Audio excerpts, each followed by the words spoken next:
Devant leurs parents, ces lycéens montrent toute l'étendue de leur talent.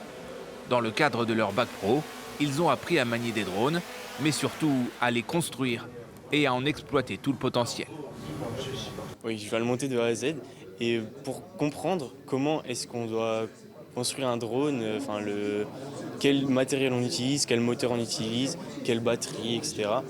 Pour qu'on puisse par la suite le créer de A à Z nous-mêmes. Cette formation unique en France a été incorporée au bac professionnel CIEL, l'acronyme pour cybersécurité, informatique et réseau et électronique.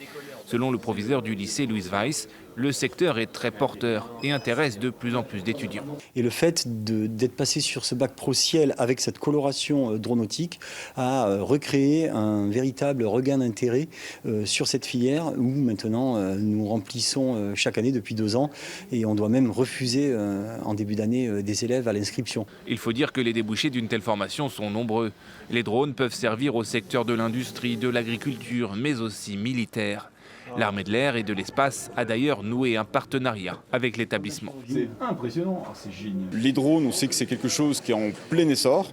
On a besoin de drones pour assurer la surveillance et la sécurité de nos sites, et aussi de gens qui connaissent bien le milieu du drone pour permettre de mettre en place des contre-mesures s'il y avait des drones qui avaient des visées hostiles par rapport à nos infrastructures.